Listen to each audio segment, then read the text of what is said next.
Man ir liels prieks un gods uzstāties Nacionālās bibliotēkas pasākumā, un, kā jau Ineta minēja, es esmu burtveidolu dizainere, un, ja burtveidolu dizaineri uzstājas bibliotēkā, nu, laikam tas nebūtu nekāds pārsteigums, ka runāsim mēs par burtiem, bet es jūs šodien aicināšu nevis lasīt burtus, kā tas ir ierasts bibliotēkās un līdzīgās iestādēs, bet nu, drīzāk uzmanīgi, rūpīgi skatīties uz burtiem. Jo pētīt burtus, nemaz tos nelasot, ir nu, tāda mana profesionāla deformācija, un es mēģināšu šodien jūs ar to nedaudz inficēt arī. Um, tātad es esmu burtveidolu dizainere, un varbūt jums liksies, ka tā profesija pati par sevi ir diezgan šaura specializācija, šaura specialitāte, bet pārsteidzoši arī šajā jomā var specializēties vēl šaurāk. Un viena no manām specializācijām ir latīņu burti ar diakritiskām zīmēm. Nu, to starpā ir latviešu mīkstinājumi, garumzīmes, lietuviešu un poļu ogonek, jeb nosinē. Tas ir šīs te. Manu pēli var redzēt to kursoru, ja, kur es norādu ļoti labi. Ja. Dāņu, norvēģu un daudz citi burti, kuriem kaut kas vēl ir klāt. Es ļoti labi saprotu, ja grūti ir noticēt, ka ir vajadzīgi speciālisti, lai tiktu galā ar šo zīmju dizainu. Bet, ticiet vai nē, pārsteidzoši daudz var noiet greizi, un periodiski tā tas arī notiek, diemžēl. Šīs varbūt nav pārāk dramatisks pāraugs, bet garumzīme virs I, starp diviem virsgarumiem var izvērsties par problēmu. It īpaši, ja runa ir par šauru, treknu un bezserifu burtu stilu, jo tur nav tā buferzona, ko serifi parasti piedāvā. Un šo problēmu, protams, var atrisināt burtveidola fonta lietotājs, bet nu, ir labāk, ja to problēmu jau atrisina fonta līmenī burtveidola dizainers. Un to es arī mācu saviem studentiem dažādās mācību iestādēs. Un vēl viens tāds interesants zemūdens akmens diakritisko zīmju dizainā ir tas, ka dažas no tām maina savu formu, kad tās ir rakstīts ar roku. Daudziem studentiem, bet arī pieredzējušiem kolēģiem šādas transformācijas izraisa riktīgu izbrīnu, jo kāpēc gan mūsu burtam ģe, ja tas ir tā kā, ja burti ir taisni, Roman, ja taisni burti, vai tas ir kursīvs, kāpēc tas ir tā kā apgriezts komata akcents, un ja mēs rakstam to ar roku, nu, tad tas tiek rakstīts abiem gan lieliem, gan mazajiem burtam virsū, un tas ir tas jumtiņš vai putniņš, vai kā lai viņu sauc, karon ir tas oficiāls nosaukums, ja. Un es domāju, ka arī daudzi, kuriem tā valoda ir dzimta, to nemaz neapzinās. Tas tā kā, tiek iemācīts agrajā bērnībā, un tad mēs par to vairs nedomājam. Bet cilvēkiem, kuram tā valoda nav dzimta, vai vispār kuri nezina par to valodu, nerunā, tas tā šķiet dīvaini. Un poļiem ir līdzīga arī situācija, viņiem ir tāds L ar papildu svītrojumu, un taisnajos burtos un kursīvā tas svītrojums mazajam L nāk pa vidu, bet rokrakstā to gan viņi tā kā liek virsū burtam, dažreiz tas pieskarās pašam burtam, dažreiz nē, varbūt taisns, varbūt nedaudz līks, bet tas arī to nevar uzminēt, tas ir jāzina. Un tādas lietas es arī mācu saviem studentiem. Tā bišķiņ izvēršot to jautājumu par ģeburti, tas tiešām tāds diezgan unikāls burts, unikāla situācija, jo tā ir mācību grāmata. Es tagad nenosaukšu ne autoru, ne ilustratoru, bet te mēs varam redzēt, ka bērnam tiek mācīts uzrakstīt ģeburtu ar to jumtiņu, kronīti, Virsburta, gan lieliem, gan maziem. Bet tepatās uz tās pašas lapas puses ir paraugs ar drukātiem burtiem, kur tas akcents, tas mīkstinājums ir ielikts tā, kā vajadzētu viņam būt drukātajos burtos, mazajam burtam pa virsmu un lielajam burtam tur apakšā. Un tad nabaga ilustratori, nu, jā, ko lai dara, ja ir jāzīmē tā antropomorfisko burtu ģimene. Laikam viņi bija sakautrējās ielikt to komatu akcentu apakšā. Nu, tur varētu rasties jautājumi bērniem. Bet nu, ir tā, ka tas tāds burts ar divām sejām. Un ja pieaugušiem cilvēkiem ir jāraksta, jāzīmē drukāti burti, viņi diezgan labi tiek galā ar to uzdevumu, bet nu, to burtu tik un tā liek to kronīti augšā, jo nu, ir pierasts tā rakstīt, un līdz ar to tas arī tā kā tiek pārnests tajos drukātajos burtos. Un, ja mēs uzmanīgi paskatāmies apkārt uz Rīgas ielām vai Latvijas ielām, protams, es esmu no Rīgas, līdz ar to mana kolekcija pārsvarā sastāv no kaut kādām Rīgas, no Rīgas piemēriem. Un mēs redzam, ka arī šeit lokāli dizaineri bieži vien izmanto to ar roku rakstītu formu, kad runa ir par burtu, vai ne? Nu, tā kā tur vajadzētu būt tam komatam, bet uzliek to kronīti. Un es domāju, ka nevienam tā nav problēma izlasīt šādu burta interpretāciju, vai ne? Nevienam neradīsies nekādas grūtības. Bet tagad smieklīgā kārtā mēs viegli varam nolasīt jumtiņu virs drukātiem burtiem, bet tas gan nestrādā citā virzienā. Nu, strādā, nolasīt jau mēs varam, bet tas mums traucē, vai ne? Ja mēs redzam kaut ko, kas ir iespējams rakstīts ar roku, mums prasās tas kronītis, nevis tas komats. Un te ir man tāds pierādījums tam, ko es saku, jo šis te ir oriģināls fonds, kur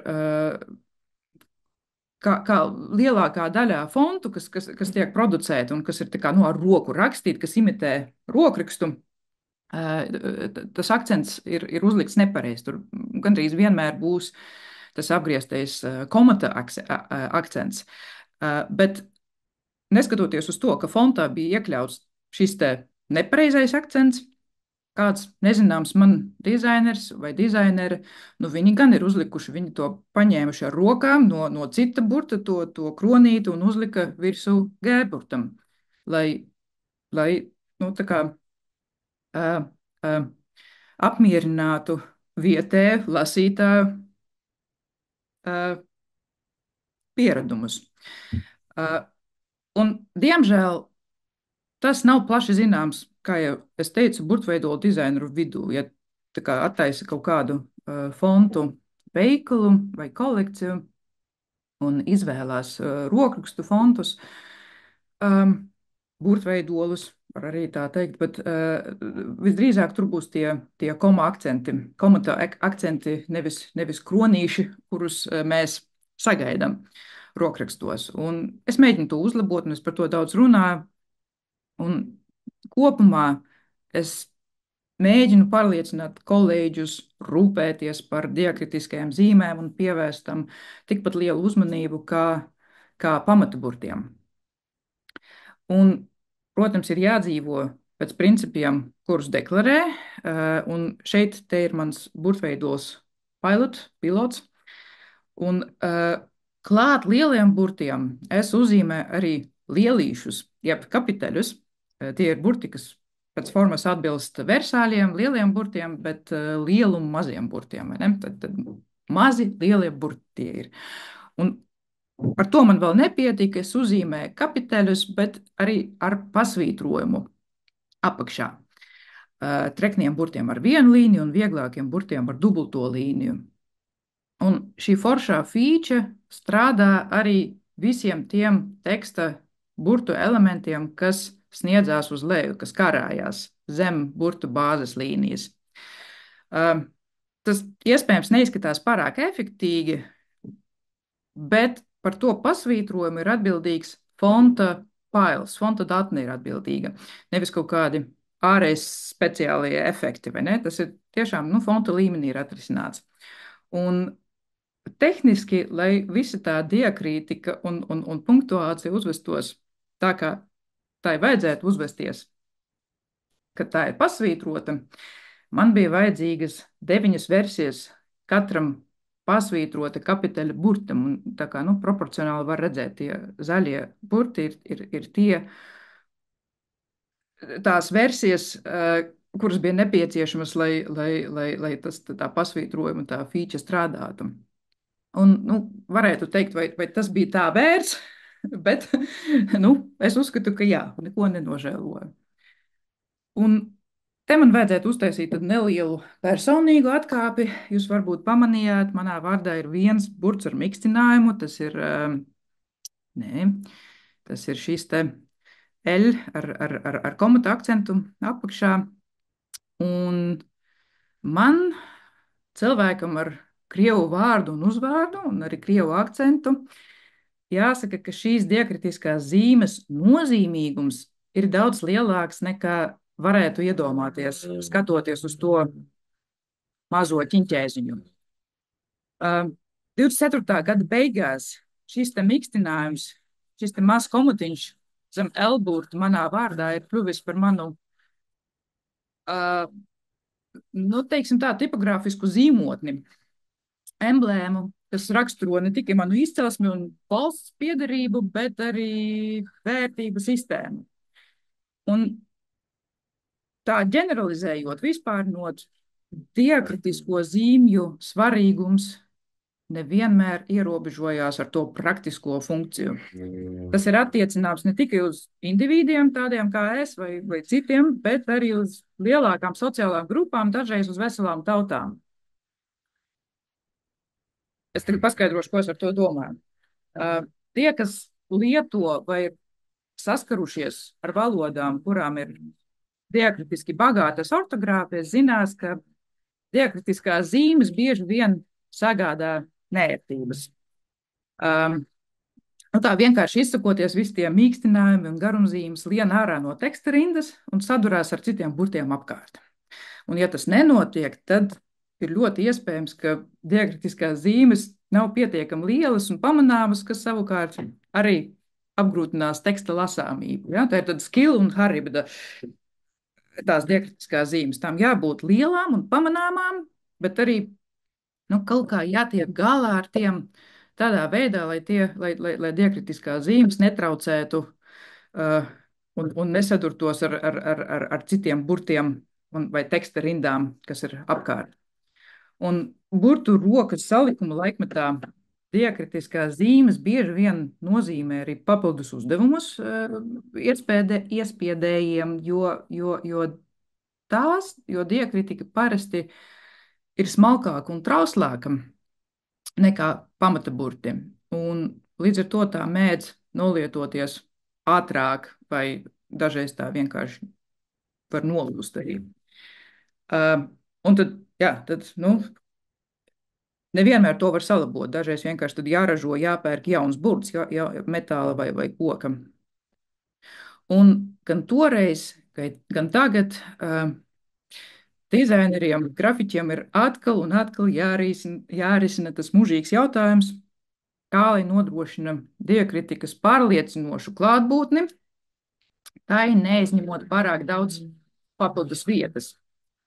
Un lielais burts A ļauj diezgan veiksmīgi iestumt to garumzīmi blakus, jo tur ir daudz tukšuma apkārt. Un tādā veidā var salikt teksta rindiņas tuvu vienu otrai, vai arī kaut kādus dekoratīvus elementus var apkārt pielikt. Nu, ir vieta bildī, ka te ir tā garumzīme, šķībi un sāniski novietota. Ja? Arī šeit un šeit. Un tas bija tāds izplatīts paņēmiens pirms 100 gadiem. Šobrīd es to neredzu tik bieži, bet man šķiet, ka tas ir, nu, tas vērts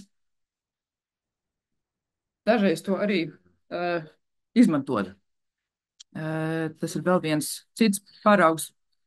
Varbūt kāds atcerās Avotu ielā bija tas veikals, un es domāju, ka tie burti varētu būt no kādiem 70.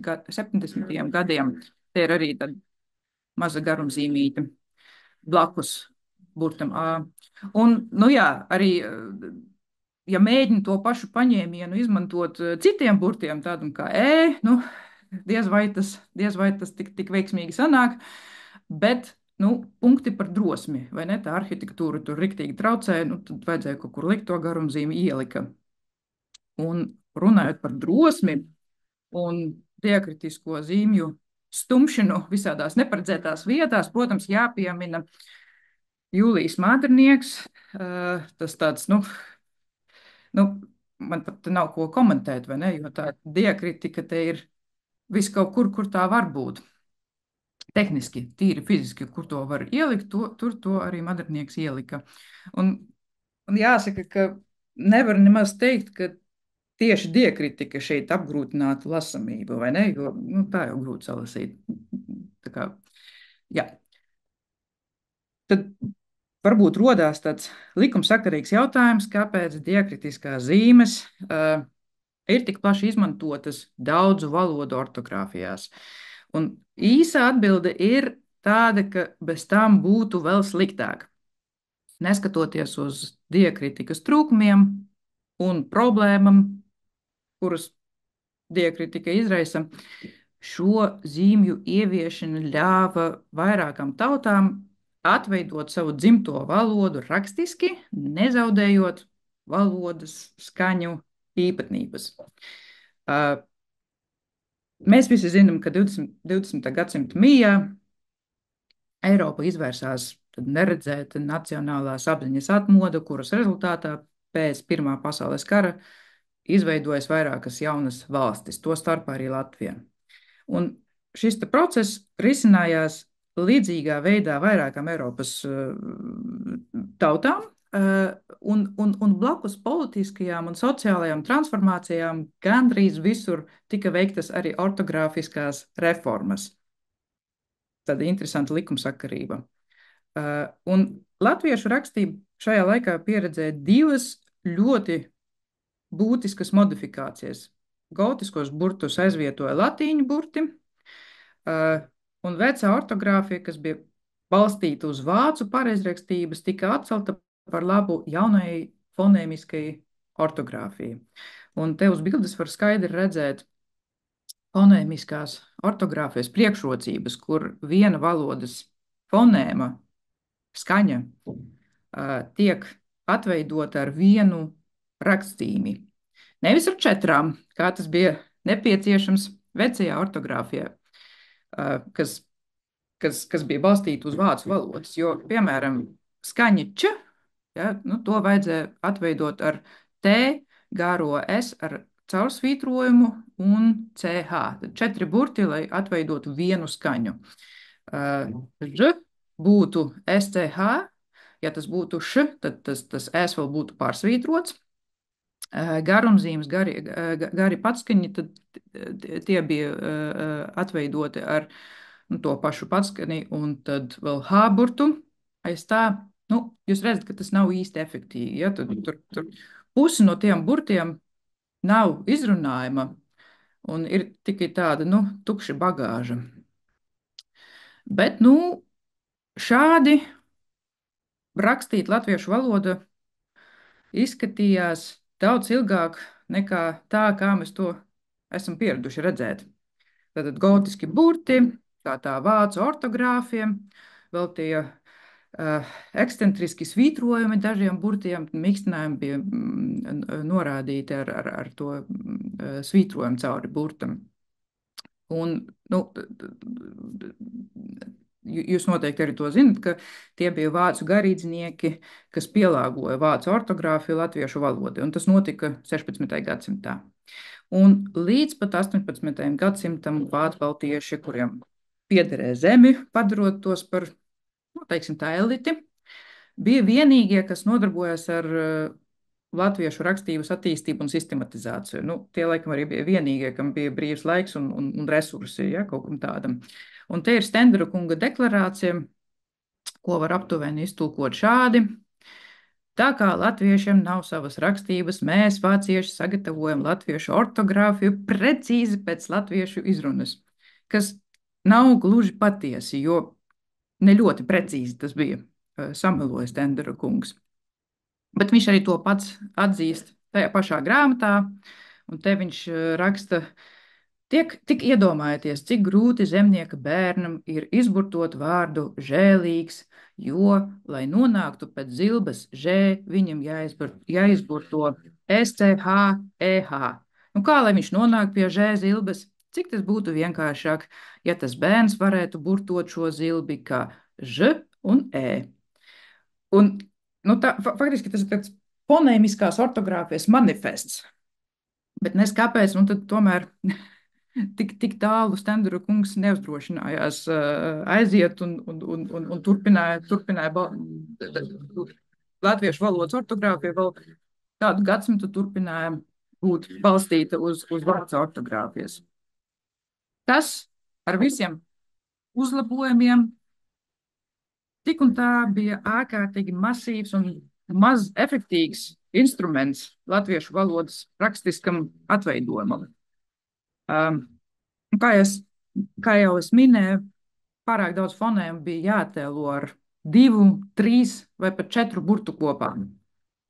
Un šādas skaņas, ž, š un č latviešu valodā parādās daudz biežāk nekā vācu valodā. Līdz ar to teksta bilde, teksta ritms izskatās ļoti savādāk nekā tā pati vācu ortogrāfija pielietota vācu valodai. Jā, garus patskaņus vārdu beigās norādīja ar tādu jumtiņa akcentu, saucās cirkumfleks, bet gotiskiem burtiem tās nevienmēr bija pieejams. Un tad bija, vai nu jāpasūta tas gotiskais burts attiecīgā izmērā un stilā ar to akcentu, vai arī ņēma tos burtus, kas bija burtu kastē, kas arī rezultātā neizskatījās īpaši tā pārliecinoši. Un īpaši savdabīgām skaņām tika izmantot pārsvitroti burti. Vācieši šo svītru sauca par virgule, un to izmanto arī vairāku citu Eiropas valodu, to starpā poļu un lietuviešu agrīnajās ortogrāfijās. Un, ja jūs atceraties to L ar svītrojumu, ko es rādīju sākumā, tas vēl joprojām tāds mantojums no tiem laikiem, viņiem tas palika poļiem. Bet jāsaka, ka tas izskatās diezgan ekscentriski. Ja? Tie gotiskie burti ar pārsvītrojumiem un vēl ar tiem dubultlīdzskaņiem, kas bija nepieciešami, lai norādītu īsu patskani pirms dubultlīdzskaņa. Ja? Tas ir skuķis un skuķa. Tas ir gotiskais K burts un ar to pārsvītrojumu, tas tā over the top. Ja? Bišķiņ tā pa daudz man šķiet, tur viss kaut kas notiek. Kā es jau teicu, smagnēja un neefektīva sistēma, ko mēģināja uzlabot ar visādiem plākstriem un ielāpiem, un tas tikai pasliktināja to situāciju. Tā kā bija skaidrs, kaut kas jādara.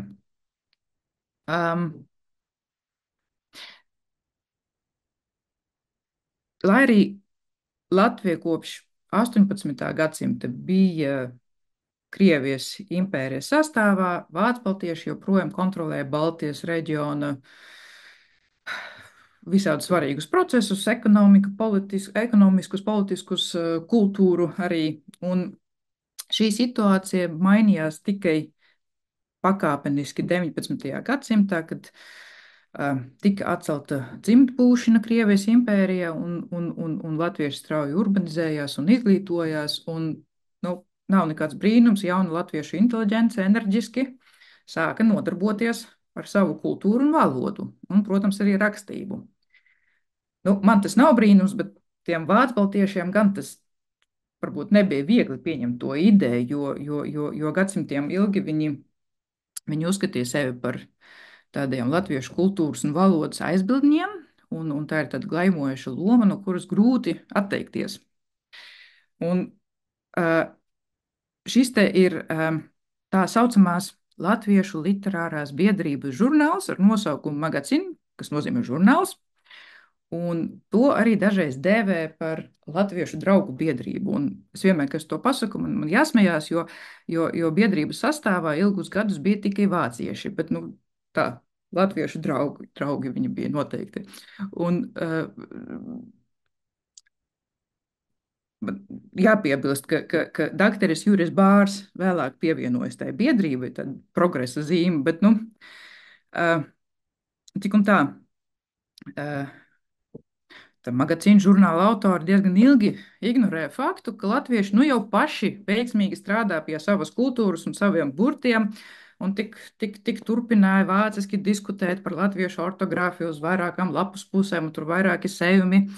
Nu, tas man šķiet diezgan stāstovs, ilustratīvs tas magazīna žurnāls. 19. gadsimta otrā pusē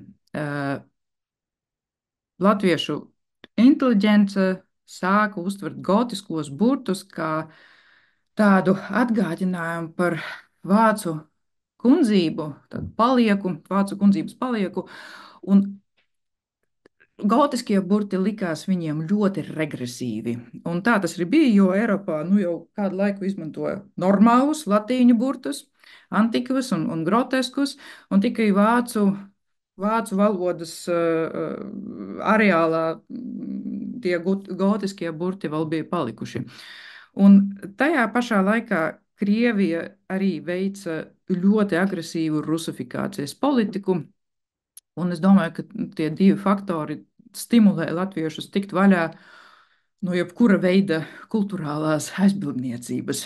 Un progresīvi latvieši veiksmīgi sāka izmantot visādu veidu latīņu burtus latviešu izdevumos, nu jau 19. gadsimta beigās, otrā pusē, bet iespiedējiem vēl joprojām bija gotisko burtu pārsvars. Tāpēc tehniski tas nevienmēr bija iespējams, un tas arī dažreiz nozīmē papildus izmaksas, ja, tos burtus, latīņu burtus nopirkt, piegādāt un tā tālāk.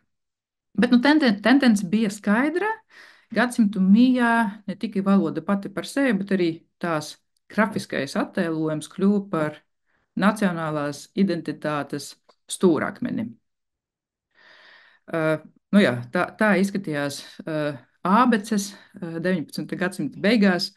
Iekļāva arī gan gotiskos, gan latīņu burtus, jo tik tiešām, ja tu iemācies gotiskos burtus, nu tā varbūt tu nemaz automātiski nevarēsi lasīt viegli latīņu burtus, un arī otrādi. Tā kā, nu, bērni bija jāsagatavo visam, ar ko tie bērni varēja vēlāk sastapties dzīvē.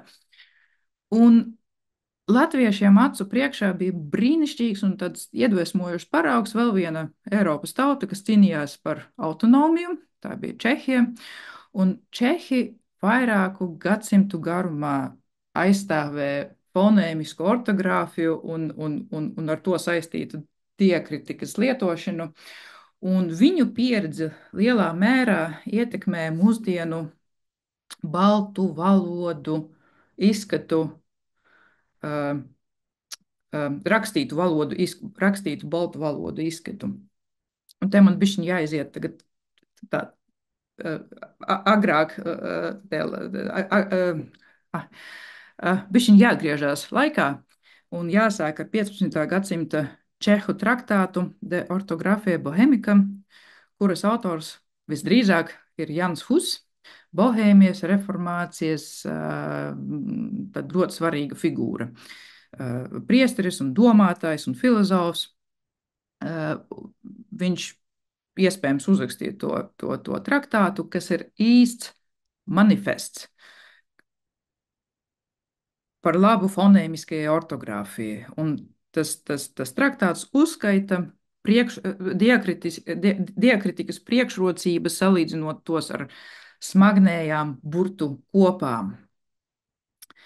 Var teikt, ka ar šo dokumentu sākās Eiropas valodu ortogrāfiju bagātināšana ar diekritiku.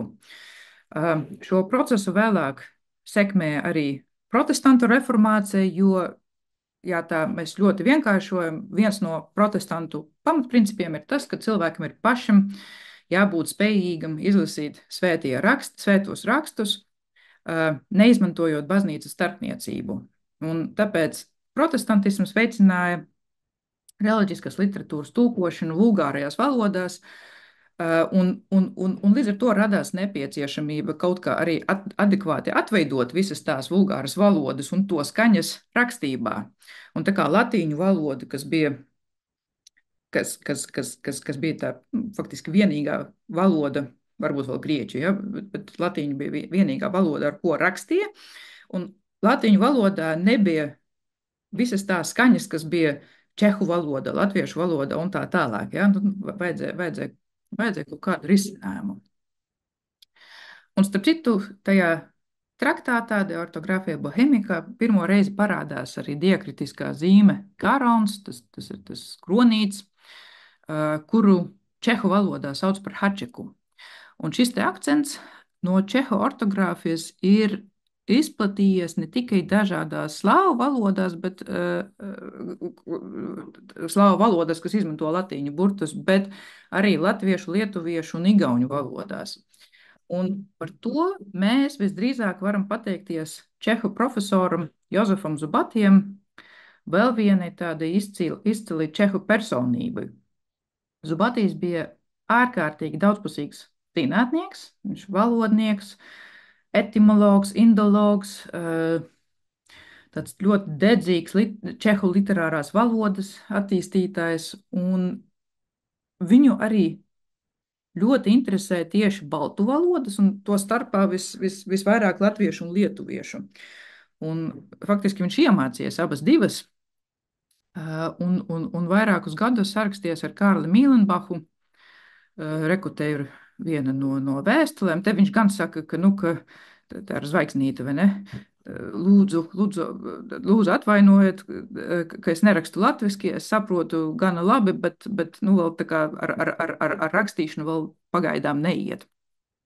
Un tā viņa arī, cik es saprotu, vāciski diezgan daudz sarakstījās. Tas bija tas mūsu čehu pēdas latviešu ortogrāfijā. Bet latviešu ortogrāfijas attīstības process, var teikt, kulminēja 1908. gada 25. janvārī. Tajā dienā Rīgas Latviešu biedrība Rīgas Latviešu biedrības zinību komisija ierīkoja ortogrāfijas komisiju Jāņa Enzelīna vadībā, lai paveiktu latviešu valodas ortogrāfijas reformu. Un, ja skatās tā laika presi, tad tu var redzēt, ka plašā sabiedrība tika iesaistīta debatēs, un tas ir tiešām tik patīkami redzēt, cik tas cilvēkiem likās svarīgi un cik pasionāri visi jūtās par to. Izrādīja ievērojumu entuziasmu publika par ortogrāfijas jautājumu. Nevienmēr par labu izmaiņām, bet tik un tā tas jautājums bija tāds aktuāls. Un tā paša gada 17. jūnijā ortogrāfijas komisija vienojās ieviest latviešu turpmākā ikdienišķā rakstībā, tas ir citāts, jaunu ortogrāfiju ar latīņu burtiem. Tas uz ekrāna tagad nav pilnīgs grozījuma pārskats, bet tikai tās izmaiņas, kas ietver diekritiku. Un pēc pāris dienām, 21. jūnijā, ortogrāfijas komisija publicēja šo te rakstu Latvijas avīzes pirmajā lapas pusē. Un šajā rakstā lasītājiem tika izskaidrots, kādus tieši grozījumus piedāvā komisija, un arī lasītāji tika aicināti piedalīties aptaujā un paust savas ortogrāfiskās un tipografiskās vēlmes.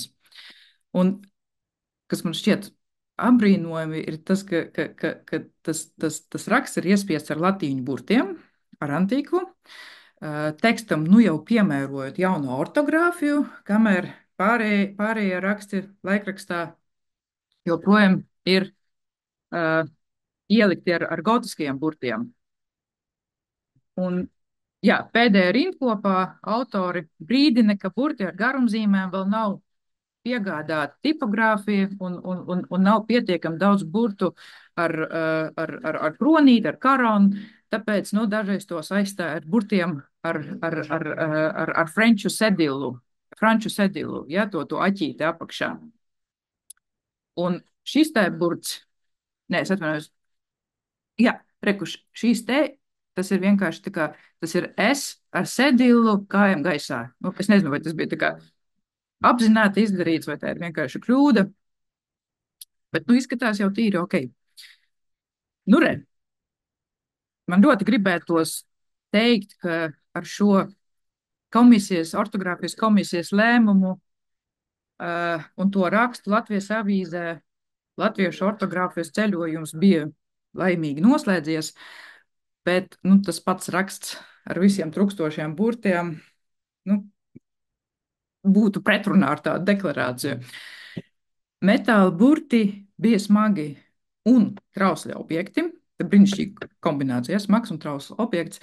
Un to ražošana un piegāde bija dārga. Un iegādāties visus tos nepieciešamus latīņu burtus, visos izmēros, visos stilos, lai aizvietotu gotiskos burtus, nu, tā bija liela investīcija iespiedējām.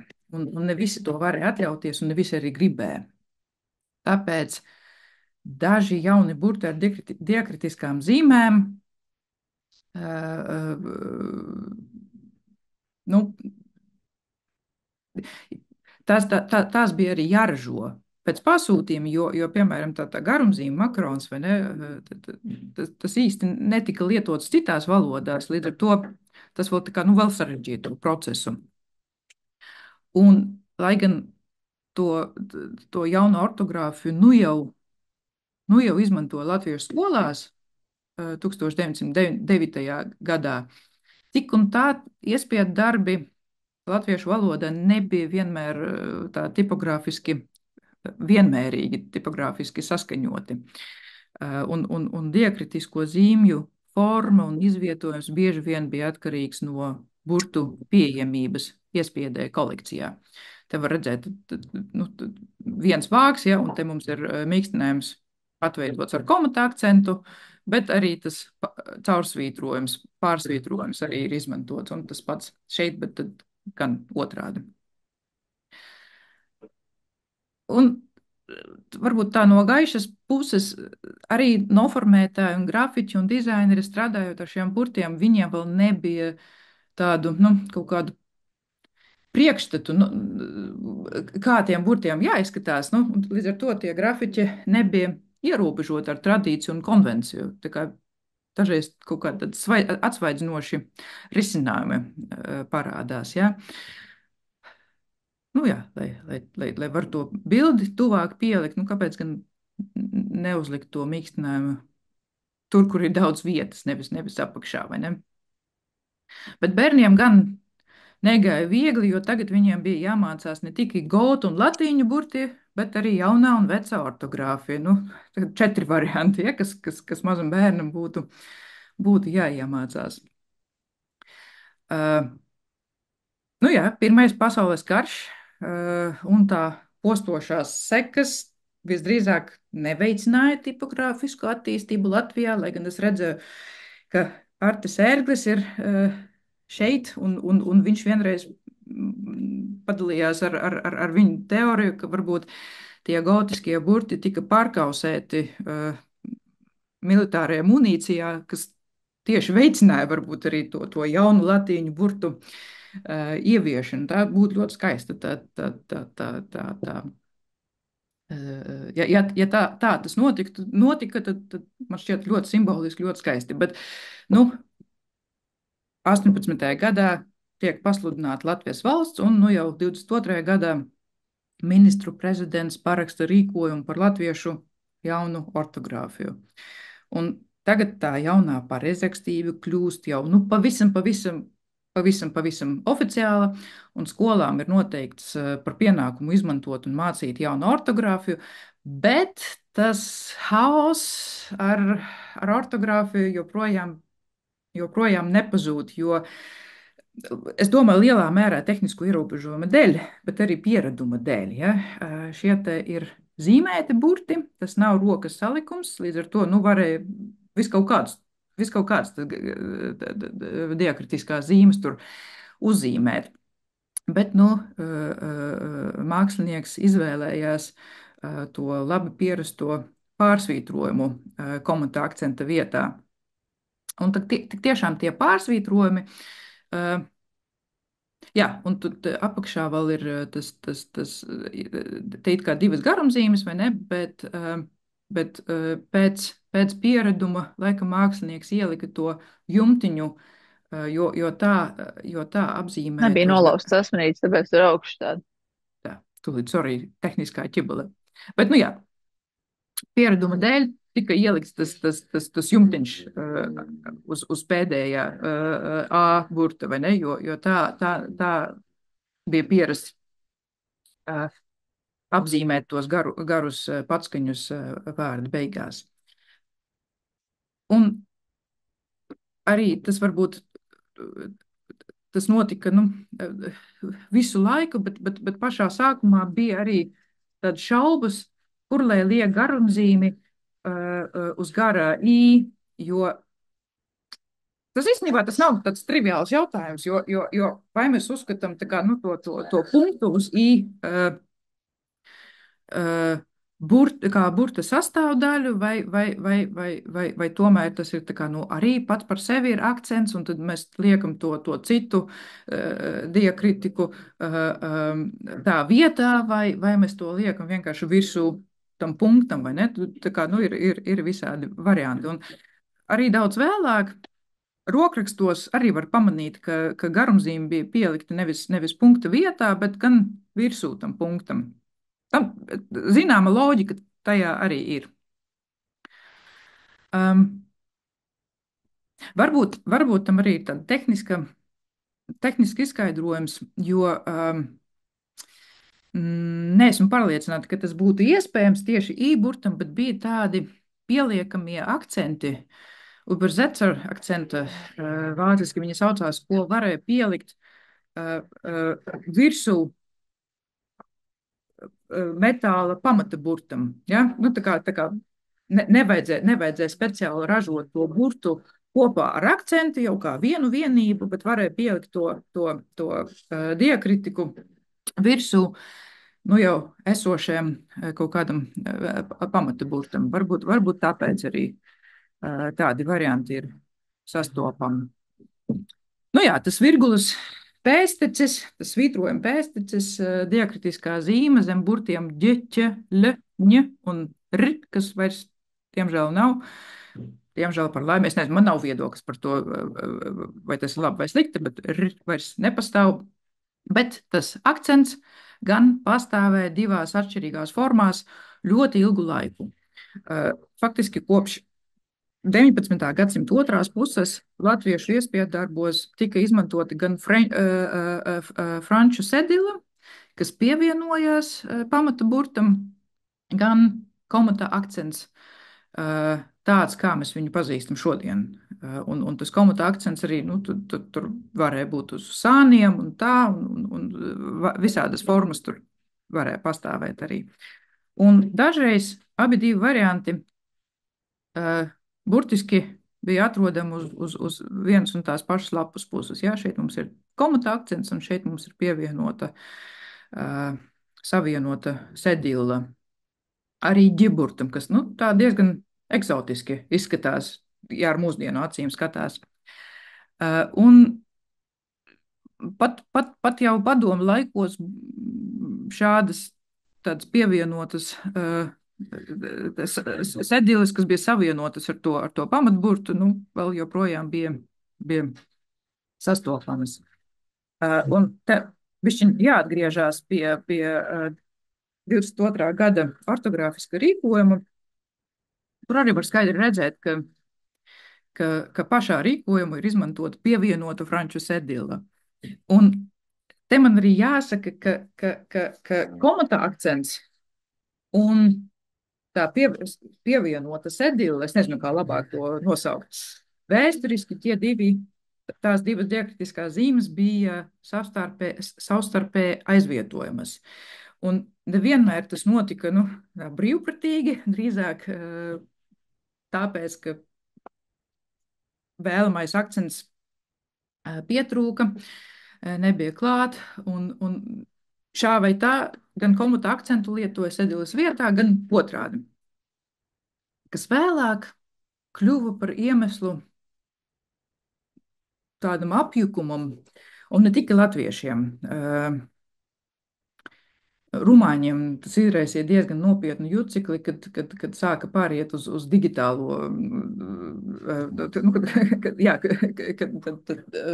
uz digitālu publicēšanu. Bet 20. gadsimtā latviešu iespiedu darbos mēs varam redzēt abus divus variantus. Ja? Un es teiktu, ka laikam pēdējo 40 gadu laikā tomēr komata akcents kļuva par tādu dominējošu un vēlamo formu. Un ja kādam ir informācija par to, kā un kāpēc tas notika, tas man ļoti interesētu. Ja?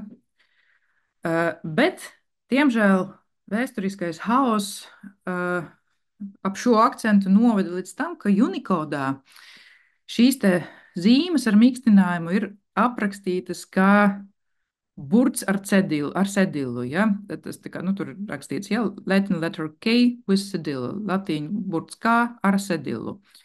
Un tas joprojām rada neizpratni burtveidolu dizainu starpā. Jo, ja tu nezini, tu tā kā aiziet uz to Unicode standarta tabulu un tu izlasi, ka tas ir burts ar cedilu, un tu tā loģiski grib arī uzzīmēt to cedilu.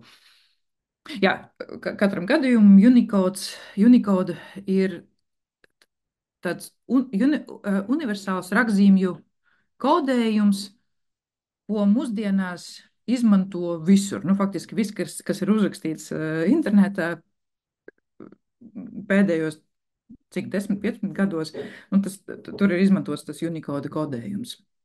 Tāpēc tas ir svarīgi.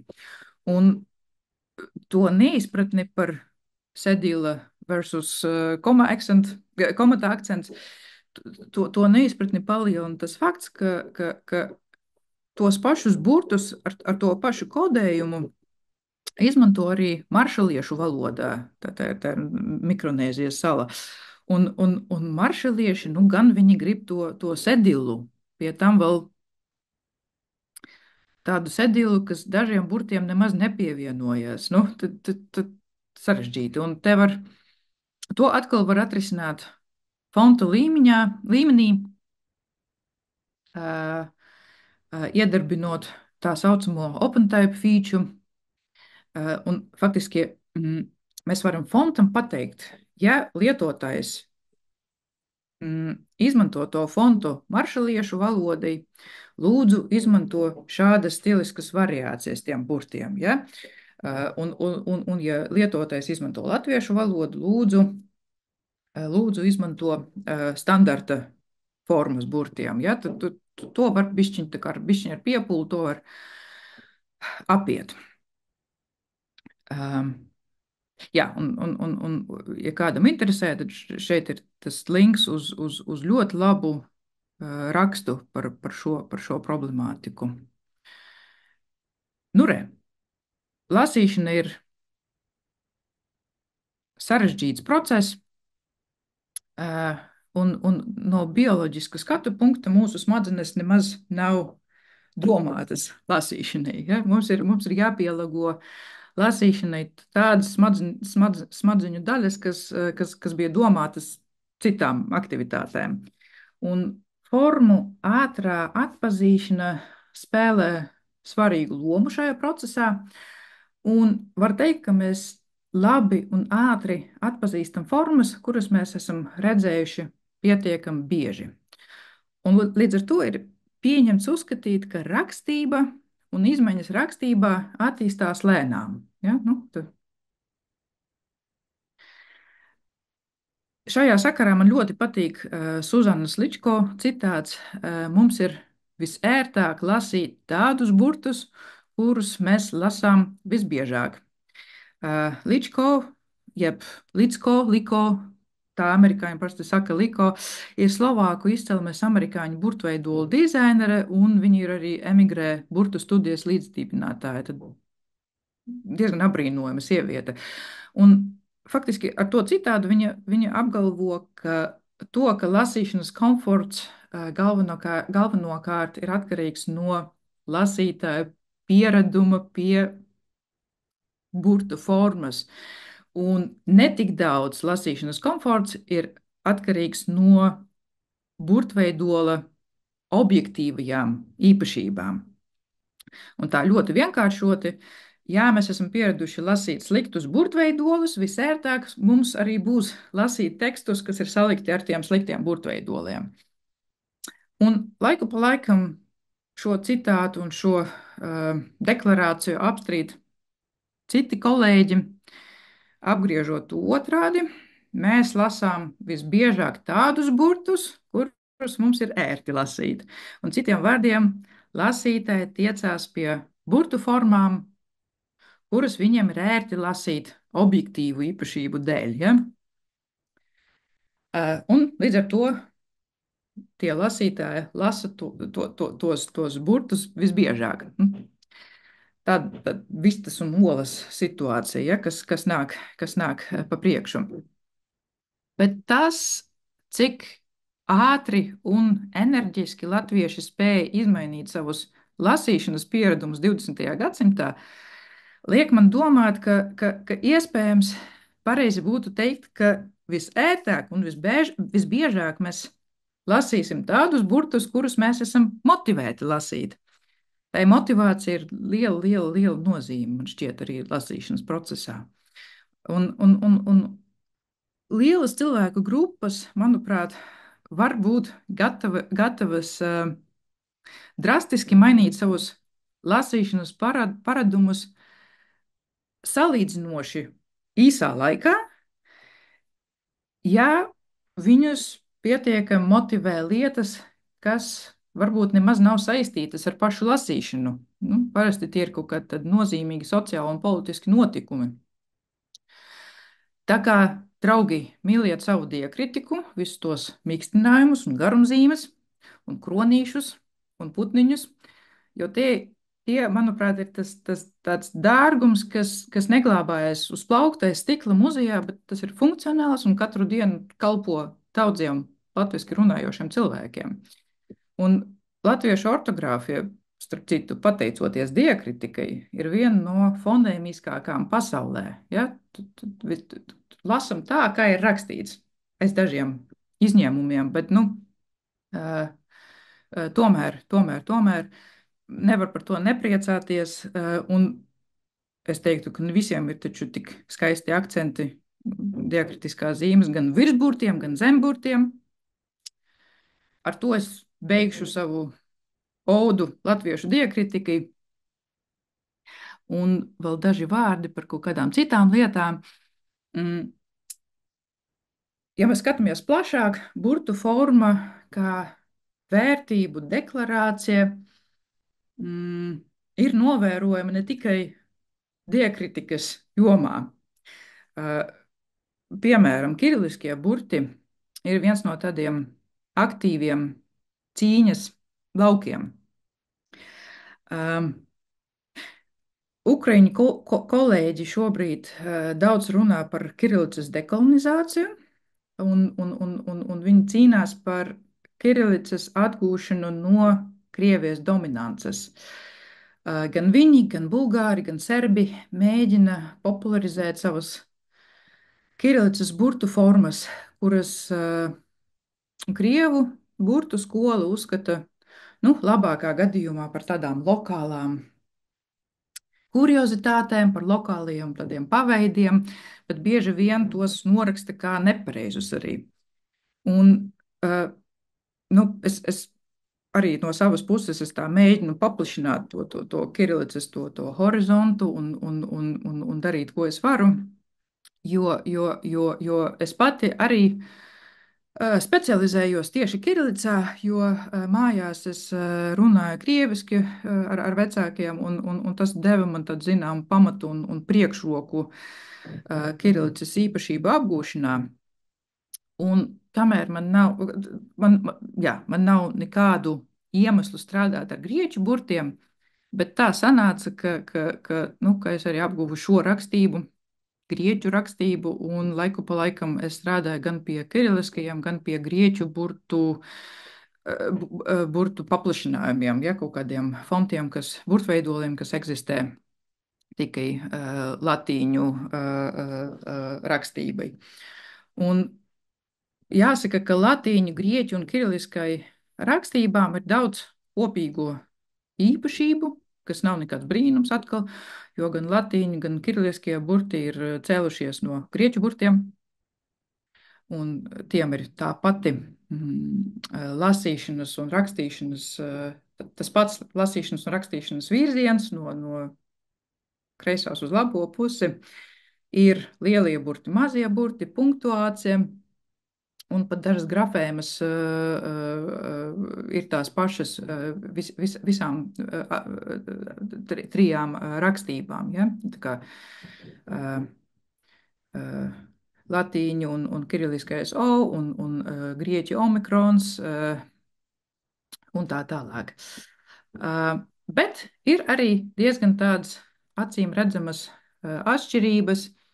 Grieķu teksts, grieķu burtu formas pārsvarā ir diezgan fluīdas, tādas tekošas, asimetriskas, arī atvērtākas, ja, tur vairāk tukšums apkārt un iekšā burtiem.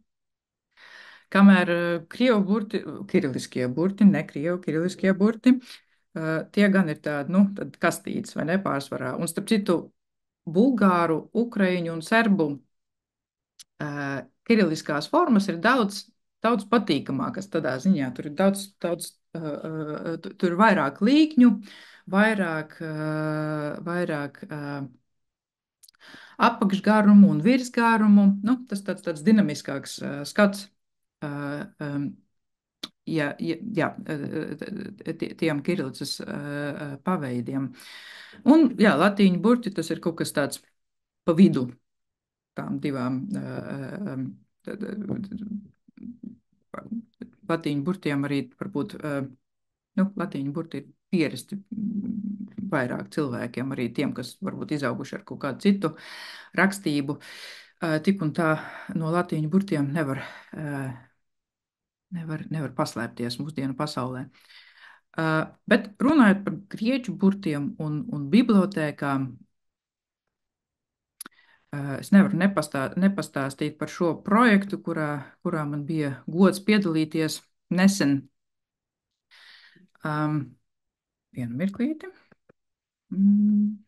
Tā. Jā. Tas ir Amsterdamas Universitātes bibliotēkas jaunā fasāde, kurā jūs redzat tādu rindkopu no Martinusa Naihofa dzējas.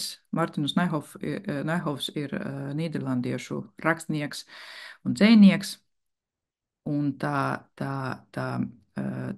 rindiņa no viņas dzējas Avatar, tas ir tāds vārdu spēle, es nemācēšu to pārtulkot, bet tā rinda ir tāda.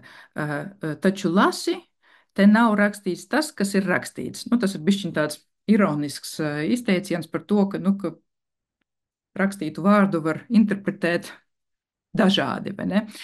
Un šī rinda bija pārtulkota 23 valodās un 6 rakstībās. Latviešu valoda, diemžēl, nav iekļauta, jo tikai valodas, kas tiek mācītas Amsterdamas Universitātē, tika iekļautas.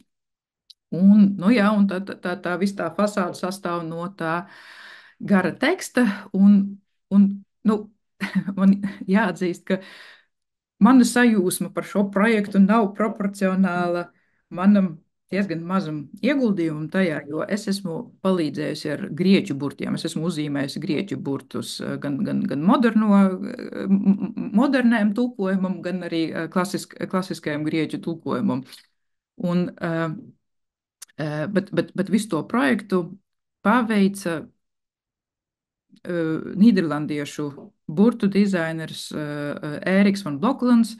Viņš gan uzzīmēja tos burtus, gan viņš arī atrisināja to izkārtojumu, kas nemaz nebija tik viegli.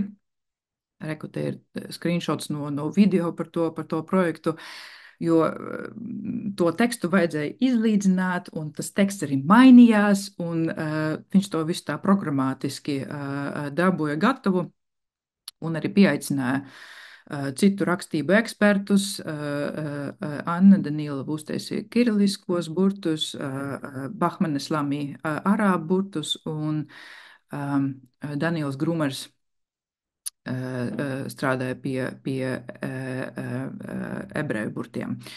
Un, jā, un tur vēl bija hētu burti, jo hētu valodu, kas ir sen mirusi, arī māca.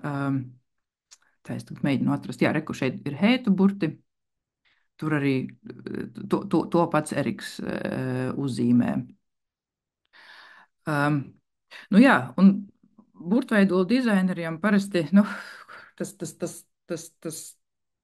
viņu burtu kaut kāds gala rezultāts, nu, parasti tā ir grāmata, bet šeit mēs redzam tos 3D objektus, kas ir ļoti lieli un kurus ar krāniem tagad iekārto uz tās fasādes, un nu, man jāsaka, ka tas man tā satriecināja un satrauca labā nozīmē ļoti, ļoti, ļoti stipri. Jo tas nenotiek katru dienu, ja, kad burtus, kurus tu zīmē, nu, ka tie ir tad milzīgi 3D objekti un kārājas gaisā. Ar to es beigšu. Lielas paldies visiem, kas klausījās!